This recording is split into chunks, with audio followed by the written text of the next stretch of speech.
Alrighty, welcome back to Biz Politics, available wherever you get your podcasts, and we're back, and there's some more polling that's been released.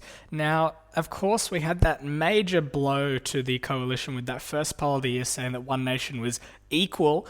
In polls since, it hasn't been as good for One Nation, but it's still been better than what they did at the election last year. There's been 3 polls put out this year so far. The first one, of course, was by Demos AU. Next one was by Fox and Hedgehog. And it put the ALP at 29%, so still the lowest it's been, and that's been pretty consistent over the 3 polls.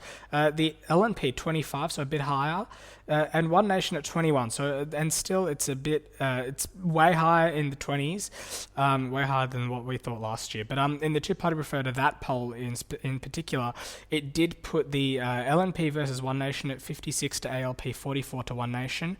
In ALP versus LNP, it's 53 and 47, and they did do a special one. LNP versus One Nation, so the two right-wing parties, and safe to say that the coalition is still preferred than One Nation between a race between those two, because it was 63 the coalition, 37% for One Nation. So that's interesting to see that the between the two right-wing parties, the coalition is still broadly preferred.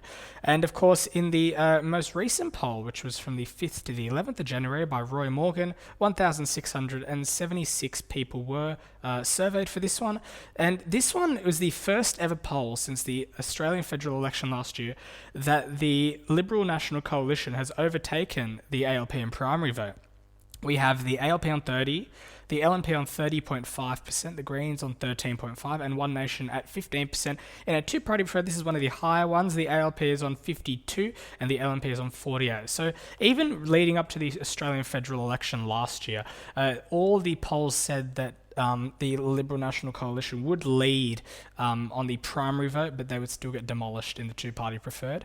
But yeah, that's sort of what we're seeing. Only in the third poll of the year, we've seen this is the first time though, so it's interesting to see what's happening over there. But of course, Parliament does reconvene 2 weeks early, I believe Monday, January 19th, or sometime next week. They're going to come back to talk about a new bill at anti-Semitism, I believe. Correct me if I am wrong. I should have done my research this, but I'm more interested into the polling and the numbers behind that. But it'll be interesting to see what happens as Parliament goes back and seeing how that affects the numbers in the polling. And there haven't been too many polls, and it's already 2 weeks into the year. There's only 3 done so far, so hopefully there'll be a few coming out in the next few days. But it's not really the two-party preferred anymore. It's sort of the three-party preferred, with One Nation really getting up there. But we do see the Greens dropping back just a tiny bit, and most of that is most likely going to the Labor Party. But of course, the Labor Party is polling at its lowest numbers since the Australian federal election, now sub 30% in the polling.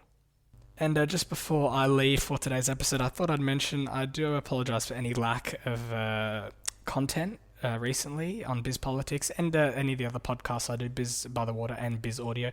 Some of this is not this episode is pre-recorded, but some of the content on other podcasts are pre-recorded that I do, because I'm currently in the far south coast on holiday, so I do apologise, but I'll be back Monday, January 19th. That'll be back to the original schedule of Biz Politics and other podcasts I do, such as Biz Audio, Biz by the Water, and the YouTube channel The Lockdown Biz.